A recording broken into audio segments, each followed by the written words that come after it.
Hello, everyone, and welcome back to the Surprise Jab Podcast. I'm your host, Zach Ruger, surprising you with new topics every single week and jamming you with your daily dose of UFC. And we have lots of UFC updates for you here today. Right after I recorded episode 166 last week, our UFC Seattle predictions, which we went 8-4 on. Wasn't too bad.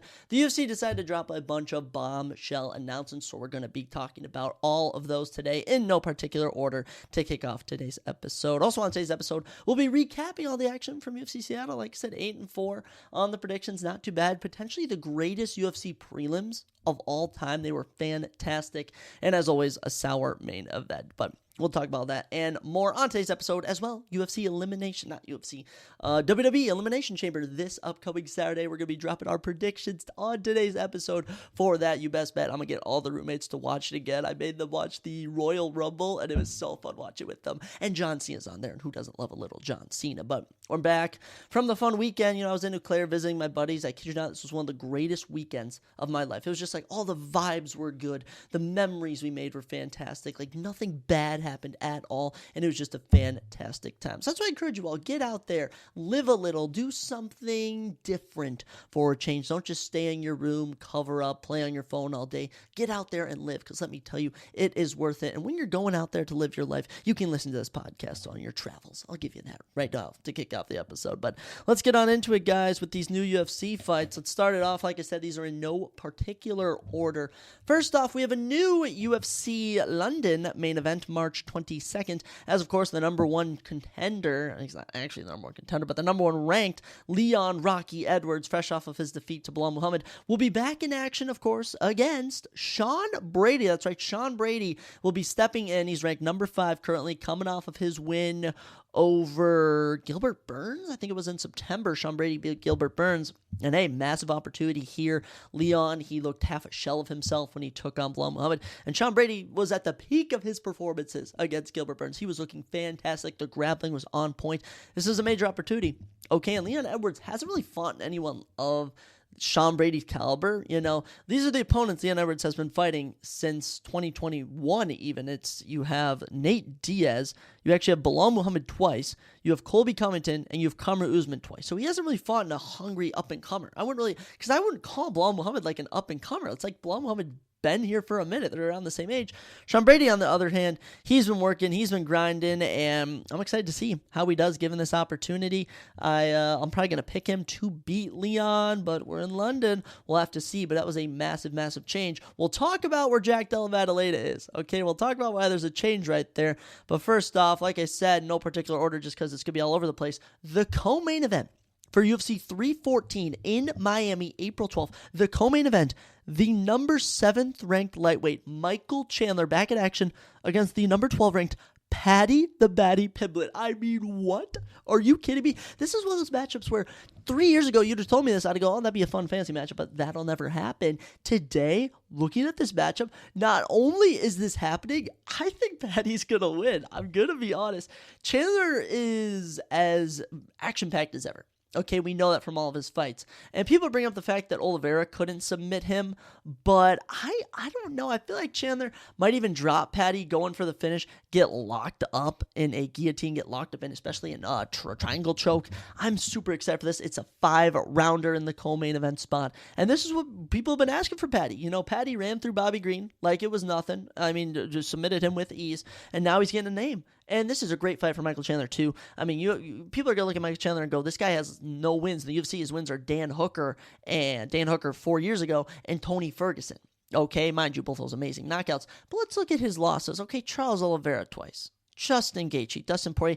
Michael Chandler's always been losing to the best of the best. So a fight like this is so winnable for Chandler, but the age is going to come into a factor here. Chandler, he's up there. Chandler's going to be 39 this year, for goodness sakes. He is, where's it at? I believe he's 9 years younger, or Paddy Pimblett's 9 years younger than Michael Chandler. So you have Paddy. I don't even think Paddy's 30 yet. Actually, I think Paddy turned 30 early January. I think his birthday is like January 3rd. If someone could fact check that, could I get that correct? That would be absolutely insane. But Paddy Pimblett, Michael Chandler, going to be a fantastic co-main event. Here's another matchup on that main card. The number 5 ranked featherweight Yair Rodriguez finally getting a fight. When was the last time he ever even fought? I can't even remember. He lost to Brian Ortega, and then I don't think he fought again. I don't think he ever fought again. But anyways, he's back in action against the debuting 36-7. He holds a win over Michael Chandler. He holds a win over AJ McKee. He was the Bellator champion for a long time. Patricio Pitbull is going to be in UFC shorts in a UFC octagon in Miami, Florida. Sign me up. This is utterly fantastic. Now, I do want to say, we're talking about age here. Patricio Pitbull, he's up there, okay? In July, he'll turn 38. So he's no spring chicken, but he's still an absolute killer. So many finishes, so many legendary fights. Him versus Michael Chandler is one of the most famous feuds in Bellator history. And here he is taking on Yair Rodriguez. And thankfully, they aren't giving Yair Rodriguez a big name here, I saw they're doing Leon Murphy, Josh Emmett. I don't really like that matchup personally. I don't know. Did we mention that? Am I going to be mentioning that in a second? No, I think we talked about that last episode. But the reason I don't really like that match because Josh Emmett's coming off that fire knockout of Bryce Mitchell, and Leon Murphy has been on a huge win streak. Why would they be fighting each other? I would rather have seen maybe Josh Emmett rematch Yair Rodriguez. I feel like Josh would win this time, but anyways, that's a whole other story. Yair, Patricio, it's going to be fantastic. It's going to be action-packed. UFC 314 is loaded to the gills. And now, here's where we start to jump out of whack. UFC 350, this is just how the fights are listed out. Thanks to Big Marcel 24. He gives you all your fight updates. He's fantastic. UFC 315, Montreal, Quebec, Canada, May 10th, the main event. Jack Della Maddalena steps up to take on Bilal, remember the name, Muhammad. Now, Muhammad, he was supposed to take on Shavkat. That was the original plan. Shavkat's nursing an injury. He will not be ready. So they call him up. Jack, you're 7-0 in the UFC. You're coming off a huge win over Gilbert Burns. How would you like a title shot? You don't say no. He's the number 4 contender in the world, number 4 ranked men's welterweight. This is going to be great. This is going to be great. Here's the thing. I never have picked Bilal Muhammad to win a fight. It's been this thing that we do here. We don't pick Bilal to win. Now, I'm going to be honest. I actually think Bilal is one of the nicest human beings ever. I think he's a great guy. It's just so comical to hate on Bilal. I know that's terrible. Being a hater is awful. Hate is a terrible thing in this world. But it's just so funny. I do it in a I do it in a comedic sense when it comes to Bilal Muhammad. But I think he's going to win this. Okay, and here's the thing. I just think Jack Della Maddalena going from Kevin Holland, going from Randy Brown, Gilbert Burns to Bilal Muhammad is a big jump. Now, on the feet, give me Jack Della Maddalena. But what's going to happen here is Bilal's going to take him down. And I think Bilal's grappling is better than Gilbert Burns' grappling. And Gilbert had a lot of success against Jack Della Maddalena. The one benefit, I think, here is Bilal doesn't hunt for finishes. Jack Della Maddalena does. I don't know. This is going to be great, though. Jack has been on an absolute crazy tear. And Bilal, he's on a huge unbeaten streak. The only time he's even lost in quotations was the no contest against the Edwards in 2021. Other than that, I don't think he's dropped a fight since 2019, 2018. It's been a while. I'm pleased to see this one. This will be good. Stacked atop that 315 card. And we love getting title fights. Yes, we do. Now, the co-main event for UFC 315, Valentina Shevchenko versus Manon Fiorot. It was only a matter of time. The number 1 ranked Manon Fiorot takes actually number 2. Who's number 1? Who is number? Oh, Alexa Grasso's number 1. But Valentina Shevchenko is taking on Manon Fiorot. We knew it was going to happen. It's about time it's going to happen. Hopefully, we can see her multiple times this year. I mean, goodness me. Valentina absolutely dominated Alexa Grasso in boring fashion. As for Manon Fiorot, I mean, she went out. She beat Rose Namajunas. She beat Erin Blanchfield. She's been on a great tear. I'll be curious to see this one, but I'm probably going to pick Valentina. It's the safe bet. It's good to see. And what I absolutely love is that we throw all of our women's fights on Canadian cards. I swear they do it intentionally. It's kind of comical, but yeah. Should be an interesting fight and not too bad of a co-main event. Now, here is your UFC 314 main event in Miami, Florida. This is insane. Now, Io Topura, your men's featherweight champion, has vacated the belt and moved up to lightweight, not even to get an immediate title shot, but he'll have to have a fight before getting a title shot against Islam Makhachev. Your matchup for the vacant featherweight championship, Alexander Volkanovski, Diego Lopez. Crazy. Utterly crazy. I can't believe it. I truly can't believe it. Volkanovski, he is the GOAT. He is right now the GOAT of featherweight. I understand people are going to look at Io Topura or look at Max Holloway, but I think at the moment, Volkanovski is the featherweight GOAT, in my humble opinion. And here comes Diego Lopez. Diego Lopez has been on an absolute tear. This guy started out in the UFC 0-1. Nozafar Evlov beats him in a fight of the night. He has then gone 5-0 since then and has stacked up just an insane resume. I mean, Brian Ortega. Who did they give him before then? Oh my gosh, Sodiq Yusuff, Dan Ige. Dan Ige on 4 hours notice, I might add. Diego Lopez has taken the UFC by storm. He's earned so many fans. He is 29, 20, I think he's 30 actually, 30 years old, taking on the great Alexander Volkanovski. Alex has been on not the best run, not the best one. He's 1-3 in his last 4. Mind you, those losses are to Islam Makhachev and to Ian Topuria. I do want to note that Islam Makhachev and Ian Topuria, two of the greatest UFC fighters we'll ever see. So I would not hold that against him. I'm going to pick Diego, just because I'm a Diego Lopez fan. It's a changing of the guard, but if Volk can pull it out, I will feel nothing but joy. This is one of those fights where the fans are going to win with a banger fight, but we're also going to lose because one of these guys has to be defeated. One of these guys will not have their arm raised, and they both deserve to because they're just both two of the most fantastic athletes. I know, but I mean, that UFC 314 run, I think we're going to bring up another fight or two, but right off the bat, your main event, Volkanovski versus Lopez. Your co-main event, Chandler versus Paddy Pimblett, and you also have Yair Rodriguez versus Patricio Pitbull on there. That's one of the craziest cards of all time, and it doesn't stop, boys, because right up after this, welterweight action, the number 10 ranked welterweight Jeff Neal takes on the number 13th ranked Carlos Prates, and Carlos Prates, rookie of the year, debut fighter of the year. Carlos Prates is scary, and we're going to talk about Gene Silva on today's episode. Gene Silva is an absolute dog. They train together, okay? Carlos Prates called out Jeff Neal. This is the perfect fight to make, and Jeff Neal isn't easy to put away. Mind you, Jeff Neal is not easy to knock out. If Carlos Prates can knock him out, I mean, that would just be... I would lose my mind. I mean, Carlos Prates, one of my favorite fighters, quickly debuted in 2024, became one of my favorite fighters, potentially my favorite fighter at welterweight. I have him breaking out this year. I'm super pumped for that. This UFC 314 main card is poised to be one of, if not the best main cards of all time.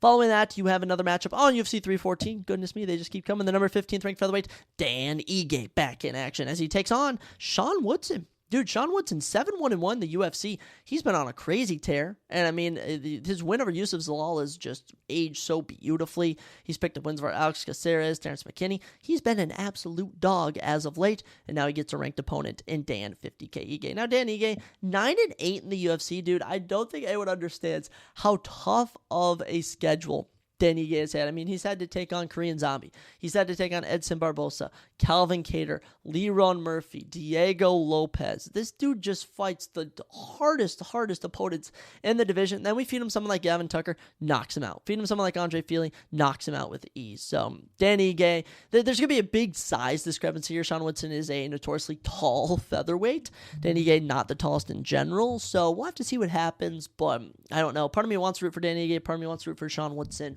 I'll have to see, but it is going to be fantastic either way you split it. Bit of a lesser fight here for UFC Kansas City, April 26th in Kansas City, Missouri, as Matt Dangersnell appears to have unretired, and he's taking on Jimmy Flick. No idea how Jimmy Flick is even in the UFC still. I saw this fight, and I'm like, this is one of the most random fights I've seen announced. I thought Matt Schnell basically retired after Steve Erceg knocked him out of existence, and I'm pretty sure Jimmy Flick got cut after his lackluster performances.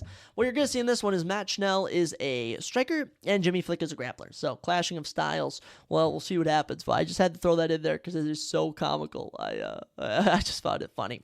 And here will be the final one we talk about. We have a bunch of other lesser ones we could bring up next episode when we do our UFC Vegas 103 predictions later in the week. But your UFC Des Moines main event in Des Moines, Iowa, May 3rd. Your main event, the number 4 ranked bantamweight Corey Sandhagen against number 5 ranked Deiveson Figueiredo. I mean, what a fancy matchup right there. Absolutely love that matchup. Deiveson Figueiredo, being thrown immediately into the top mix at bantamweight, it don't get easy from there. What I think is going to happen, though, is I think Deiveson's going to lead on the grappling in this one. Sandhagen's going to want to keep this on the feet. And for Sandhagen, if you win this, you can get a title shot. Okay, if Figueiredo wins this, he's not getting a title shot. If Sandhagen can win, he's probably going to get a title shot. Now, there's talks right now they're going to do Merab versus O'Malley, and the winner of that takes on Petr Yan. That's the bantamweight title picture for the year. If Sandhagen can get this win, he's right in the mix, which I absolutely love. But Figueiredo, dude, tough as nails. It's fantastic. Just some other, actually, you know what? I'll just throw out a couple more right here. You got Tresean Gore, Marco Tulio. That's going down in Miami. Great to see those guys back in action. Hoffa Garcia steps in against Vink Pichel in UFC Mexico. Hoffa Garcia is an absolute dog. Davey Grant back in action against Daniel Santos at UFC Vegas 105 April 5th.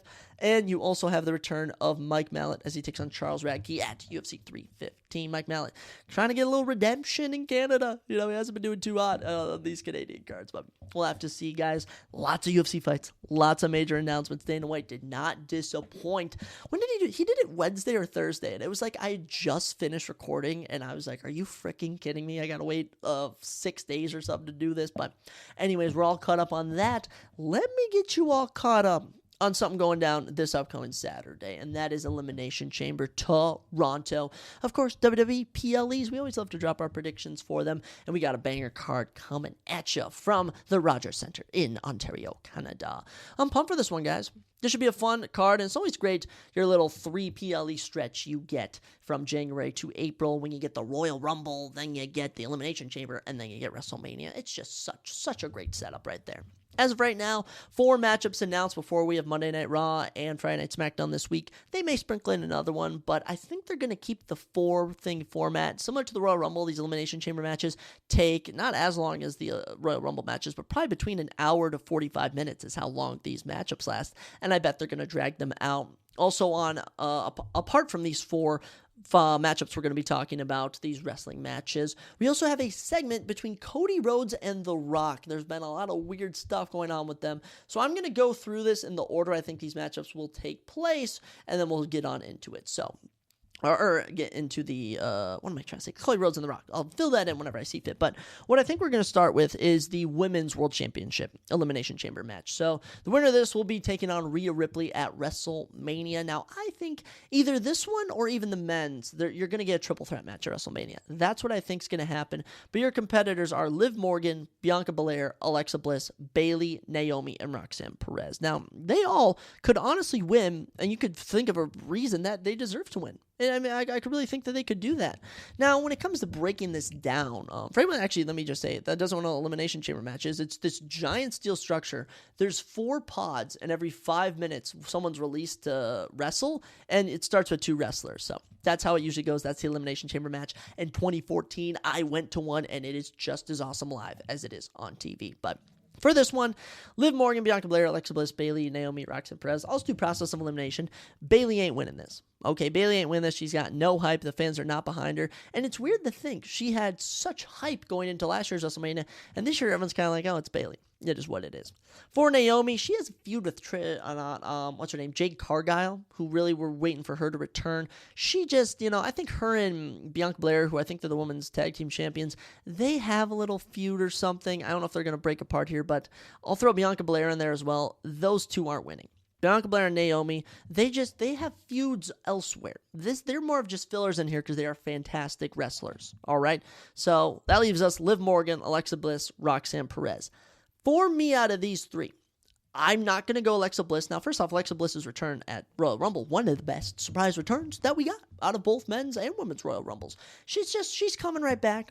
Unlike Charlotte Flair, she's not going to come right back and get a championship matchup like Charlotte Flair is having against, Tiffany Stratton, who we'll talk about in a sec. I just think that she has other feuds elsewhere. She's going to find a mix-in somewhere. Maybe she takes on Io Sky. Maybe she takes on, she can even take on Roxanne Perez or Bayley or something. In this matchup, I just don't see Alexa Bliss walking away, which comes down to Roxanne Perez and Liv Morgan. Now, Liv Morgan is probably in the top 3, minimum top 5 most popular women in the company right now. Sure, her fan base is through the roof. Her stock is through the roof right now. We've just seen her versus Rhea Ripley a lot in 2024. We saw it more times than we needed to. So if she gets thrown in there, it's going to be a triple threat match at WrestleMania, most definitely. Now, with Roxanne Perez, I feel like they are waiting to pull the trigger. I could even see Roxanne Perez being next year's Royal Rumble winner, okay? For this specific Elimination Chamber, I don't see Roxanne Perez doing it, but if they pull the trigger, I would absolutely love it. So I'm going to go with Liv Morgan. She's got the look, she's got the style, she's got the pizzazz, and she's going to be taking on Rhea Ripley in what I think will be a triple threat match at WrestleMania, but it's a WrestleMania-worthy match, and that's what you got to think of when we get to WrestleMania time. Following that, I think, I don't know if they're going to do back-to-back women's matchups, but I think they should. You got Tiffany Stratton teaming with Trish Stratus to take on Nia Jackson, Candice LeRae. It's such a filler match. It's so silly. Tiffany Stratton is, of course, your WWE Women's Champion, and Trish Stratus, legend, Hall of Famer, Canadian Toronto legend, native. So they're pairing together. They should have had them have a match. I've been hearing wrestling creators say that Tiffany Stratton and Trish Stratus should have had a match here. Instead, they're teaming up against Nia Jackson, Candice LeRae. It's a squash match. Tiffany and Trish are going to run through Jackson, Candice LeRae. It's going to be like nothing even happened. Maybe you get a Charlotte Flair appearance to tease their WrestleMania match, but other than that, nothing of any regard is going to take place here. Trish will probably get a good pop. Tiffany's an absolute stud. She's fantastic. So those two are going to win. There's little to be said here. It's such a filler match. We can move past it. After that, this is where things get tricky. Okay, because you got Sami Zayn versus Kevin Owens in an unsanctioned match, and then you also have The Rock and Cody Rhodes. And what I think they're going to do is probably have the Sami Zayn versus Kevin Owens match first, just because it's going to be an absolute barn burner, and then you're going to bring out The Rock and Cody Rhodes. Because it makes more sense to bring out the WWE Champion before the Elimination Chamber match to see who his opponent will be, than having that segment, then having an absolute barn burner of an unsanctioned match, because Kevin Owens versus Sami Zayn is the best feud on here. It's going to be the best match of the night. It's probably going to be 5 stars. Probably going to be a 5-star matchup. I'm super pumped for it. So I think you do a little intermission between that fantastic match and then the main event, which will be the Men's Elimination Chamber. So that's what I think you're going to do there. I don't know who to pick. I think Kevin Owens needs a win. I think Kevin Owens needs a win here more than Sami Zayn. I think you two can run this feud back at WrestleMania. You can even get Randy Orton involved in this somehow.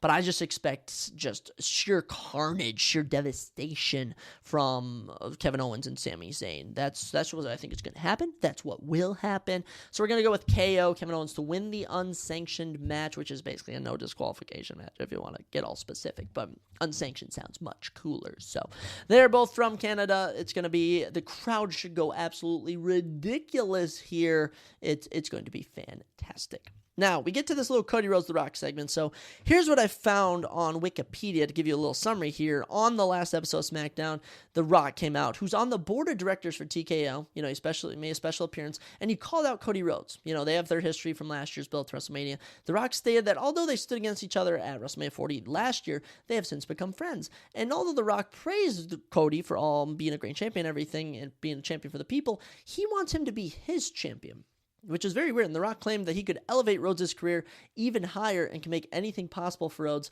and he would be present at Elimination Chamber to get Cody Rhodes' answer. And this is making a deal with the devil. The Rock here is being posed as the devil, and it's almost like what's the song?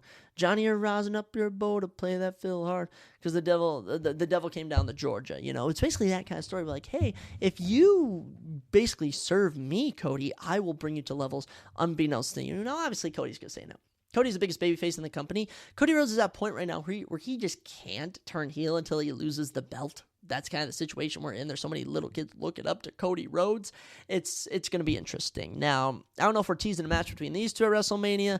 I don't know if we're teasing the match with these two for SummerSlam, but no one can piece out what the angle is with The Rock getting involved here. Now, The Rock is just huge. He brings eyes to the sport. That's what he does.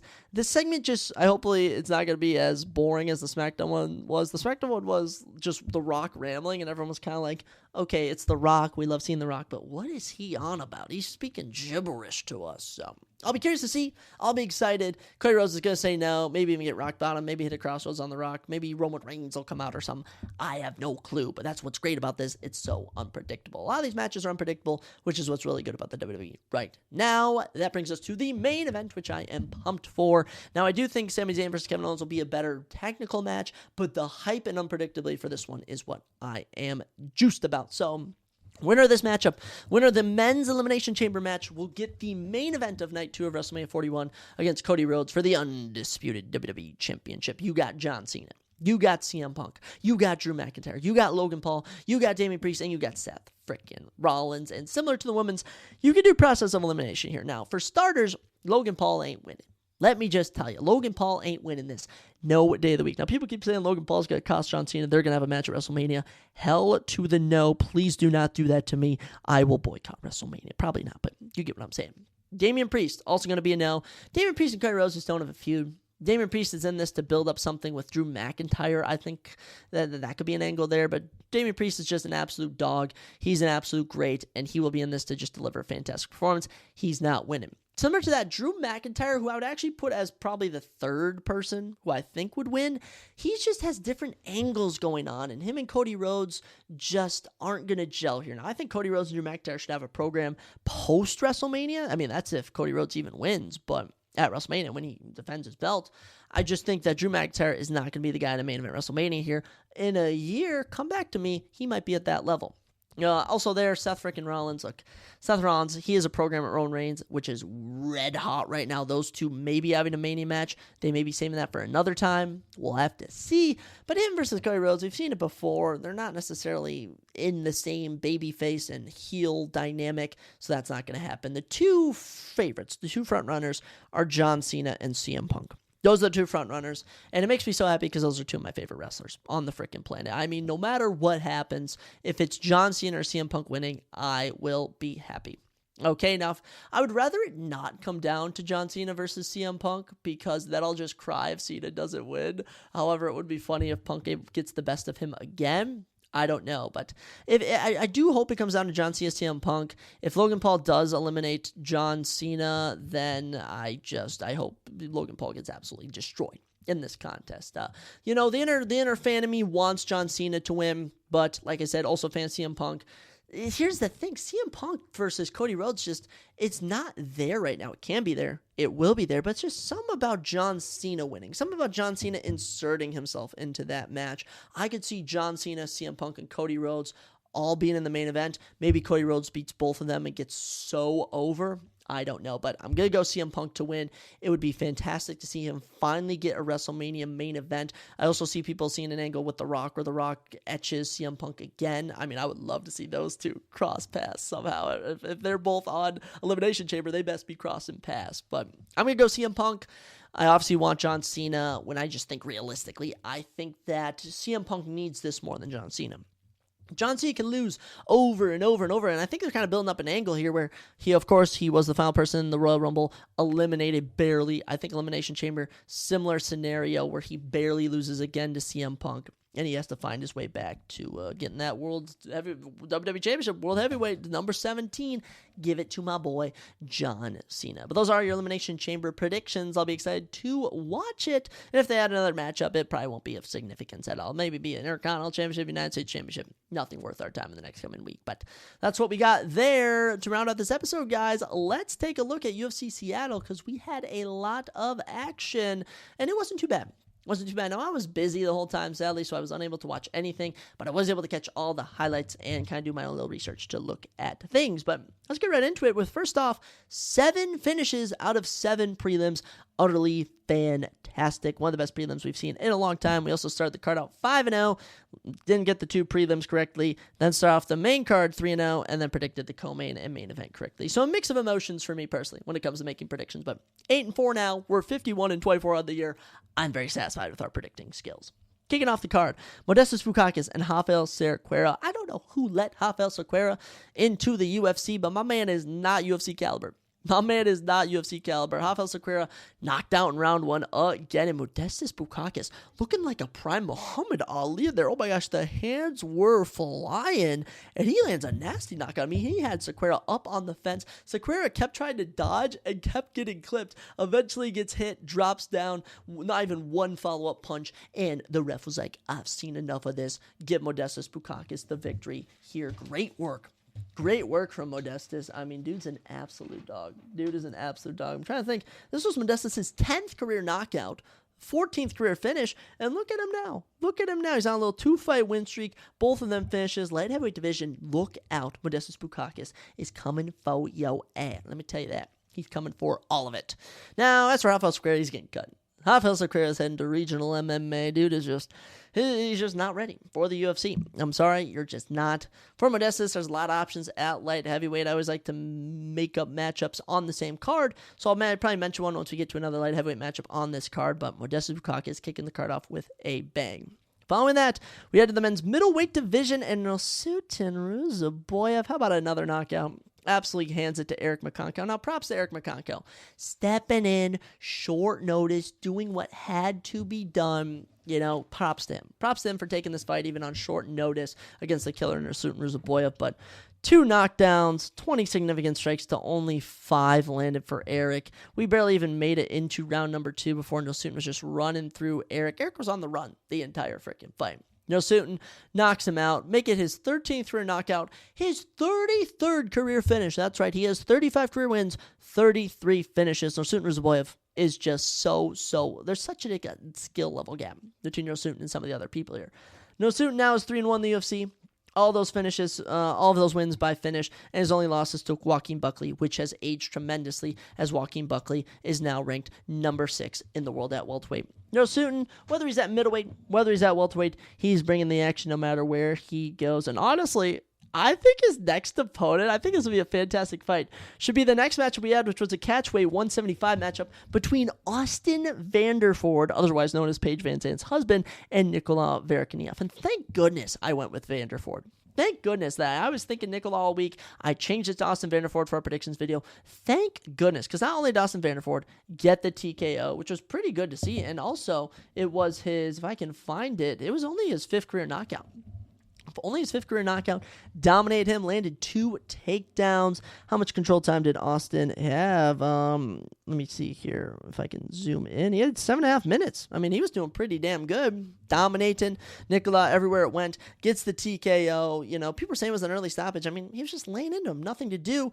Nikola gets up after the fight, walks over to Austin, shoves him over. Austin flips him the double bird. An absolute badass picture ensued from that. Austin Vanderford, you are an absolute dog. 2-fight win streak now for Austin. Both of them TKOs. Don't get much better than that. He's now 13-2, and I'm liking where he's at.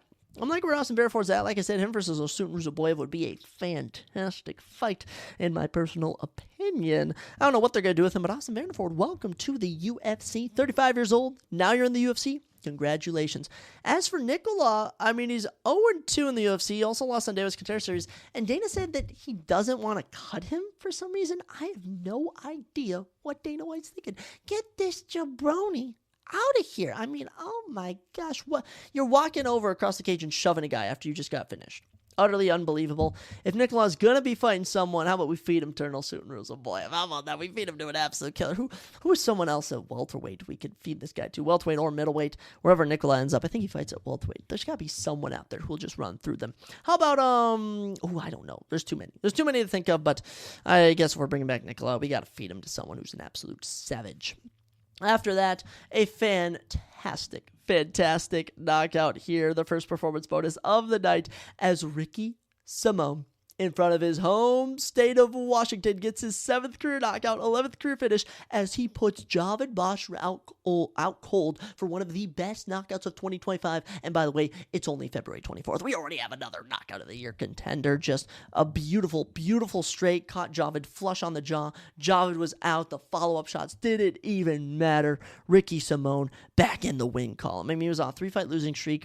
Career was looking bleak, and this is how you absolutely bounce back. Phenomenal work from Ricky Simón here, and I'm so glad I picked him. I'm so glad, I the 4 fights that I missed on, I'm not even mad about. It's the ones like this one where I picked correctly, which just felt so good inside. So good. I was so happy for Ricky, and he's immediately right back in the action at 135. He honestly is. You got guys like Kyler Phillips at 12, Marcus McGee at 13, Amazabi at 14, Montel Jackson at 15, hell, even Jose Aldo at 11, Mario Batista at 10. You got so many guys that he could potentially take on. Ricky Simón, I'm super confident in for his next matchup. For Javid, I mean, after starting his career out 14-0, gets a no contest, then loses his first fight to Amazabi, and now gets knocked out by Ricky Simón. Javid Bashra, you need to head back to the drawing board and take on a much lower level fighter at bantamweight. We're going to mention Gene Matsumoto later. I think they might give Gene a higher ranked opponent, but if you want a bounce back fight for both of those guys, that's a perfect fight to make right there. Good win for Ricky. Happy they got the knockout, and it was beautiful. Following that, the finishes just kept coming as we head to the men's middleweight division as Mansour Abdul Malik gets another finish, 8-0 now, 2-0 in the UFC, all of his wins, but one of them came by knockout, that other one came by submission, the 100% finish rate still intact, and there was a bit of adversity to be overcame here taking on a guy in Nick Klein who had a pretty good showing on Davis Contreras Series with a 37-second submission. And we thought we were going to see a similar thing here. Nick immediately right off the bat takes him down, controls him the entire fight, 37 total strikes to 1. 16 significant strikes to 1 in round 1 in favor of Nick Klein. We get to round 2, and you could just kind of see that Mansour was like, this is do or die, and he's on the feet. He's putting it on Nick. He even landed a takedown of his own. Eventually, he had Nick up against the cage, and unfortunately, it was just one of those things where I think Nick kind of just, his body quit on him. He can only eat so much. He's covering up. He's leaning hunched over. Mansour's just leveling him with punches. And after getting outstruck 16-1, in round number 1, he outstrikes him 28-13 in round number 2 and gets back in the win. Actually, keeps staying in the win column. Mansour Abdul Malik is an absolute savage, and he's poised to have a massive year. Coming off of a win like this, welcome to the big show, fella. Mansour, a lot of options for him, man. A lot of options. Middleweight is just so deep. We're looking at Rasul Ruzaboyev on this card. I like that fight. If you want to bring back Eric McConko, the guy that Ruzaboyev starched, I think him versus Nick Klein could be a good matchup. But I say they bring Nick Klein back. He clearly has abilities. I just think Mansour, where he is at in his career, 27 years old, 8-0 undefeated. There's some fighters that are dropping that. I think undefeated fighters are 5-11? Or something. They're like 6-11 on the year. They've been doing absolutely terrible. Undefeated fighters have been dropping like flies. I just think Mansour is unlike them. I think Mansour is going to remain undefeated throughout the remainder of the year. Following that, guys, I predicted my first incorrect fight here. I was unable to predict this fight as Malcos Costa takes on Andre Fili, and Malcos Costa gets another career submission. But make it his 15th career finish and now 22 wins. Good work. Good work from Malcos Costa. Malcos was doing pretty dominant. Getting the better of him on the feet. I wouldn't necessarily was running away with it. Mind you, this is a 2-fight win streak now. Both of those coming by submission. 8th career submission for Acosta, but he's getting the better of him on the feet, and then just with about 30 seconds left, Andre Fili shoots. He shoots on a guy who's, I'm pretty sure, a black belt, and it's just such an easy guillotine. It was such an easy guillotine for Costa to lock up. Fili just had no choice but to tap. He's going to sleep or he's going to tap, and he taps. And it's tough to see, but Andre Fili is just one of those guys now. He's 24-12. He's gone win-loss the last 3 years. It's honestly getting to a point where will this guy ever string something together? But tough loss for Fili. There's plenty of options at featherweight. I think he can bounce back, most definitely. But Malcos Costa, a little 2-fight win streak here. You got a little bit of momentum. I love to see it, man. Truly, I love to see it from Malcos Costa. There's a guy in Melsik Bagdasaryan who lost earlier. I think those two would put on a good fight. It's another test for Malcos Costa. We'll have to see. But good one for Costa. Tough predicting, Fili incorrect. It happens. It was 50-50. I missed. Now, this one fight was not 50-50, and this might be my personal opinion. This might be one of the biggest upsets of the year so far. I know Imavov knocked out Asani. People are going to bring that up, but Ion Kudalaba submitting Aibo Aslan in under 3 minutes. What in the world? Aibo Aslan's win streak ends here at 7 straight wins. What happened here? What happened? Aibo looking better on the feet. But it's just Ion shooting takedowns, lands a takedown, locks in arm triangle, just gets into position, and that was that. And Ion Kudalaba is now in the win column. He's now actually on a 2-fight winning streak. I forgot he beat Ivan Erslan in September, and good for him. And sky's the limit. Ion Kudalaba was like, I'll fight light heavyweight, I'll fight heavyweight, I'll fight at middleweight, I'll fight anywhere. I just want to fight. I'm like, Ion, I love the energy. Hulk bringing it. Dude's only 31. We forget that. Ion Kudalaba's been around here for so long, 9 years or something. We forget that he's only 31 years old. So maybe Ion's not even in his prime. Obviously on the feet, Aibo's better, but Aibo, gotta work on your grappling. 14-2 now. It's a tough loss. I think he'll be back. I think Aslan will be back. I would not be too worried about this one, but I will say, Kudalaba, what an upset. Ion coming into this one was at only plus 130, I guess, but I feel like he should have been, actually, I guess he shouldn't have been a bigger underdog because he got the win. So, good win for Ion Kudalaba. It's tough to say what to do next with him. Modestas Bukakis, another name you could throw out there. There's also, I don't even know. I don't even know what to do with Ion Kudalaba. There's a lot of options with that boy. Following that, we get into the main card, and for being the fight of the night, it's just, we got spoiled. We got spoiled. 7 straight fights, 7 straight finishes. We knew the first decision would kind of suck the energy out of the crowd. Now, this one, fight of the night, I was unable to catch it. Alonzo Menafield, the number 15th ranked light heavyweight, taking on the unranked Julius Walker. And all I've been told is that Julius Walker was an absolute dog in this fight. By the way, Julius was undefeated 6-0. He dropped his O. So, undefeated fighters dropping like flies. Tail of the fight, 87 significant strikes to 86 in favor of Alonzo, 114 total strikes, 113 in favor of Julius Walker. 1 of 9 takedowns for Julius Walker, 5 minutes, 31 seconds control time. From what I was told, and from what you can kind of see from the stats, is Julius Walker won round 1, Alonzo won round 2. Actually, Alonzo won round 3, and it was round 2 that was kind of the deciding factor. They gave it to Alonzo, which was a good win. Alonzo had to snap his 2-fight losing streak, and now he's in a good position to move up. But Julius Walker, you'll be back, buddy. You'll be back. When you take a guy to a fight in the night in your first UFC fight, you're usually pretty good. Unless you're Basel Hafez. Unless you're Basel Hafez, then you're not that good. But I make a joke there. But Alonzo Menafield getting the win here. I don't know what to do with him, though. I don't know what to do with him. I feel like Alonzo still isn't ready for a top 15 guy next. You know, especially when you're getting knocked out by Osman Mirzakhanov, getting knocked out by Carlos Ulberg. I say you fight someone like Ion Kudalaba, and then maybe you do Aibol Aslan versus Julius Walker. You can just do some easy matchmaking right there. One fight of the night, I didn't watch it. I'll have to go back and rewatch it, but I don't think it gathered as much hype as the fight of the nights usually do.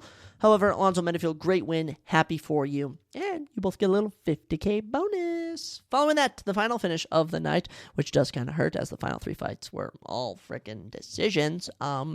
Gene Silva, Melsik Bagdasaryan. Dude, Gene Silva is quickly taking the UFC by storm. And honestly, I would not be surprised if we boot Dan Ige from the rankings and you rank Gene Silva. Truly, that is what I think you should do, because Gene Silva is fantastic. I mean, he's toying around with Melsik Bagdasaryan. I think Melsik or him, one of them like hit each other pretty hard, and it was like Gene Silva was dapping him up. Gene Silva's getting the crowd all going. Melsik fires a combo. Gene shoves him off again, high fives him, getting the crowd going, snipes him right to the face. Down goes Melsik. Melsik covers up. The ref doesn't stop it. Gene Silva smiles at the ref, points his finger down like, "You want me to keep going?" and just starts dropping the most vicious elbows to the ribs I've seen. My sides hurt. My side still hurts from watching that. It would look that painful. This was just an insane performance from Gene Silva. And mind you, Gene Silva, only 28 years old. He's now on a 12-fight winning streak. His 12th career knockout, 14 career finish. This dude is an absolute killer. And mind you, he only has had 15 fights. So that's what, let me just tell you right there. 14 finishes in 15 fights. He is now 4-0 in the UFC. All of them coming by finish. 3 of them in round 1. I mean, Gene Silva's in dog. Gene Silva is so freaking good. I just can't get over it. Now, as for Melsik, tough loss. You know, you've got win-loss here and there. I think they set Melsik up here. I truly believe they set him up. But I think Melsik versus Melkus Alcasta, or even Melsik Bagdasaryan versus Andre Fili, those are some fights you can make right there. As for Gene Silva, I mean, if you're staying at featherweight, dude, let me just run through some names right here in the rankings. Number 15th ranked Dan Ige, and he's fighting Sean Woodson. The winner of that versus either of those guys versus Gene, I'm picking Gene. Calvin Kattar versus Gene, which I personally want to make next. I want to do Calvin Kattar versus Gene Silva, have a striker versus striker matchup right there. That's what I want to do. 13th ranked Bryce Mitchell is another option. I think the people are going to be clamoring for that. The one thing I do want to say about that Bryce Mitchell fight, Bryce is great on the ground. Bryce beats guys on the ground. Gene Silva would be the one knocking him out in this one. So Gene has to be careful with the grappling, but I would still pick him there. Gene versus Yusuf Zalal, I'd pick Gene. Gene versus Giga Chikadze, I'd pick him. I think when you start getting to your Leron Murphys, actually I'd probably pick Gene Silva or Leron Murphy. I think when you get into your Aljamain Sterlings, Josh Emmett's, your top of the guys, Diego Lopez, Max Holloway's, that's where things get tricky, but Gene Silva is going to take over in 2025. I predicted he would take over, dude. Such a fun performance, and he got a $50K performance bonus. After that, you had a little catchweight matchup, but it was essentially a bantamweight matchup as the unranked G Matsumoto 16-0 took on the number 9 ranked Rob Font, and I'm so glad we went with Rob for this one as he picks up the split decision. These split decisions are always so scummy, but Rob started the fight off. I mean, blitzed him. 21 significant strikes to 7. Gene leans on the grappling, goes 2 of 3 for 3 minutes and 40 seconds. Okay, it was kind of confusing as he almost got knocked out, but then landed a takedown. Round 2, Rob Font strikes him again, 34-29. Gene goes 5 of 5 on takedowns, 2 minutes control time. Rob was able to keep getting back up. Round 3, just retro Rob Font. 40 significant strikes to 41. He defended 2 takedowns and just was looking prime. Okay? So this all came down to kind of round 1 and 2. They gave it to Rob Font. Very deserved win for Rob Font. Happy for him. What's Rob at now? His little 2-fight win streak? 2-fight win streak with wins over Kyler Phillips and Gene Matsumoto. As for Gene, first career loss, but it's a split decision to Rob Font. I would not be too mad. 95 significant strikes to 77 is the final total. Both men landing exactly 113 total strikes. 7 of 10 on takedowns for 6 minutes and 15 seconds of control time. And Rob Font even threw up a little submission attempt in round number 2. So, pretty even fight. Rob remains at number 9. Gene is going to be not ranked anymore, but look, Gene Matsumoto, like I had said before, there's options for him if he wants to fight at bantamweight. We have mentioned Ricky Simone or Javid Bashrat. I think both those would be fantastic fights.